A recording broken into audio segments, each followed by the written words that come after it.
Hello hi friends, welcome to our channel. ఈరోజు ఈ వీడియోలో ఆఫ్టర్ డెలివరీ ఎప్పుడైతే అయిపోయారో అది నార్మల్ డెలివరీ అయినా కానీ సి సెక్షన్ డెలివరీ అయినా కానివ్వండి, కొన్ని జాగ్రత్తలు అయితే మనం తీసుకోవాల్సి ఉంటుంది. సి సెక్షన్ డెలివరీలో కుట్లు అనేవి ఎక్కువగా ఉంటాయి. అలాగే నార్మల్ డెలివరీ కూడా 1-2 కుట్లు అనేవి పడతాయి. కాబట్టి వాళ్ళు కూడా ఈ టిప్స్ అనేవి ఫాలో అయితే మీరు త్వరగా రికవరీ అవ్వడానికి ఛాన్స్ అనేది ఉంటుంది. చాలామందిలో కొద్దిమందిలో సి సెక్షన్ స్కార్ అనేది తొందరగా మానదు. కొంతమందిలో ఆ కింద వేసిన కుట్లు కూడా నార్మల్ డెలివరీలో త్వరగా మానవు. సో దానికి రీజన్స్ వచ్చేసి కొంతమంది పథ్యం అనేది కరెక్ట్గా ఉండకపోవడము, అండ్ కొంతమందికి పాపం ఎలా కేర్ తీసుకోవాలో తెలియకపోవడం అండి. సో ఈ చిన్న టిప్స్ అనేవి మీరు ఫాలో అయితే డెఫినెట్గా అది ఏ వూండ్ అయినప్పటికీ కంపల్సరిగా అయితే మీకు వితిన్ 10 to 15 డేస్లో ఆ గాయం అంతా కూడా డ్రైనెస్ అయితే అవుతుంది. అండ్ 21 డేస్కి కూడా కొంతమంది ఆ గాయం అనేది మానలేదు, దగ్గరగా నాకు 30 డేస్ అవుతుంది మానలేదు, సీమ్ వస్తుంది, స్కార్ అనేది రెడిష్లో ఉంది అని చెప్తా ఉంటారు. బట్ ఇలా ఎందుకు ఉంటుంది అంటే కొంతమంది తెలిసి తెలియక కొన్ని మేజర్ టిప్స్ అనేవి ఫాలో అయితే సరిపోతుంది. సో ఫస్ట్ ఏమంటే సి సెక్షన్ స్కార్ కానీ ఏదన్నా కానీ దాని మీద బ్యాండెడ్ అనేది వేస్తూ ఉంటారు. బట్ మనం ఇంటికి వెళ్ళిపోయిన తర్వాత ఆ బ్యాండెడ్ అనేది తీసేయొచ్చండి. అది ఖచ్చితంగా అంతే ఉంచుకోవాలేమో అనాల్సిన పని అయితే లేదు, దాన్ని తీసేయడమే మంచిది.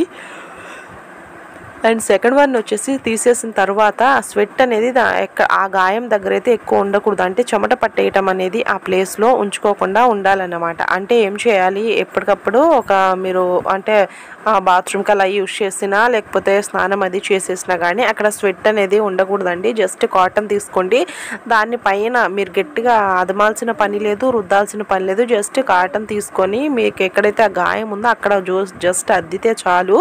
మనకి ఆ స్వెట్ ఆ తేమ అంతా కూడా దూది అనేది పీల్ చేసుకుంటుంది కదా, తీసేసేయండి. ఆ తర్వాత బెటాడియన్ పౌడర్ కానీ లోషన్ కానీ మీకు ఇస్తారు. మీకు ఏదైతే కిట్ ఇస్తారు కదా మెడిసిన్ వాటిలో ఇస్తారు. ఇవ్వకపోయినా కానీ ఆ బెటాడియన్ పౌడర్ అవి యూజ్ చేస్తే సరిపోతుంది. ఆ పౌడర్ని 3 times మార్నింగ్, మళ్ళీ ఆఫ్టర్నూన్, ఈవినింగ్ కంపల్సరీగా వేసేసుకోండి. అలానే కాకుండా ఎక్కువ మీరు అండర్వేర్ అనేది వేస్తారు కదా, ఆ గాయం మీద వచ్చేటట్లుగా అండర్వేర్ వేయద్దు. లేదు అంటే జస్ట్ అండర్వేర్ కాకుండా నార్మల్ ప్యాంటీస్ ఉంటాయి కదా, అవి అన్నా కానీ యూజ్ చేసుకోవచ్చు. అండ్ అలాగే నైటీ అలా వేసుకునే టైం అయితే అలా వేసుకున్నట్లయితే లోపల నైటీ పెట్టికోట్ అవి ఉంటాయి కదా, అవి వేసుకోవడం మానేసేయండి కొంచెం ఈ గాయం అనేది డ్రైనెస్ అయ్యేదాకా. ఎందుకంటే మనం ఎక్కువ క్లోత్స్ మన మీద వేసేసి బాగా మన స్కిన్ని కప్పేస్తే ఏమవుతుందంటే స్వెట్ అనేది ఫామ్ అవుతుంది, గాయం అనేది త్వరగా తగ్గదు. ఏ కాడికి కూడా డ్రైనెస్ అనేది మనం ఇచ్చినట్లయితే మన గాయం త్వరగా హీల్ అవుతుంది. సో ఇది మనం బయట నుంచి తీసుకోవాల్సిన జాగ్రత్త. అండ్ అలాగే డాక్టర్స్ ఇచ్చే యాంటీబయాటిక్స్ ఉంటాయి కదా ట్యాబ్లెట్స్, అవి కంపల్సరిగా వేసుకోండి, మిస్ చేయొద్దు. ఇన్ కేస్ ఏమైనా ఇన్ఫెక్షన్స్ లాంటివి స్ప్రెడ్ అవ్వకుండా మనకి యాంటీబయాటిక్స్ అనేవి బాగా హెల్ప్ అవుతాయి.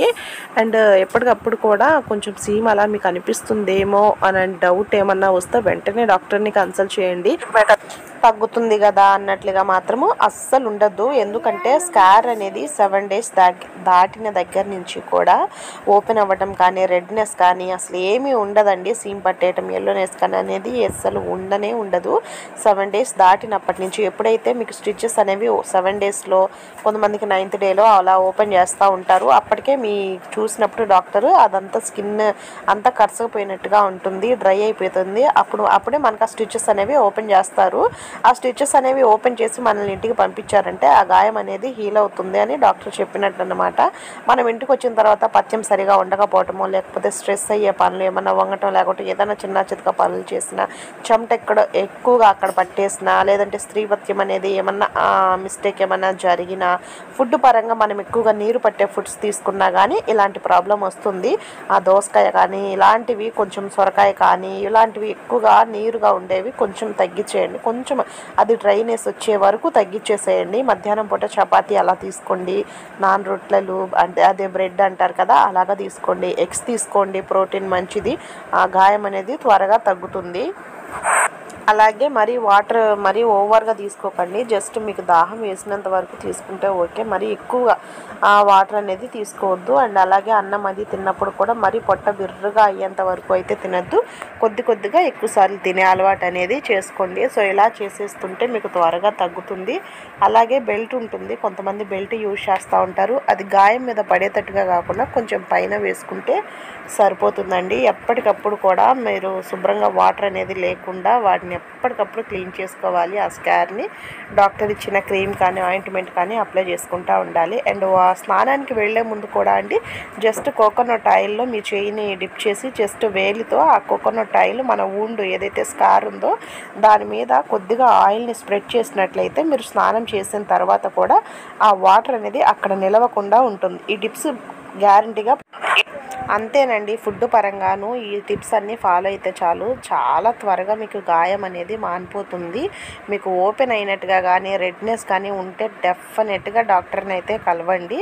And thank you for watching. See you another video.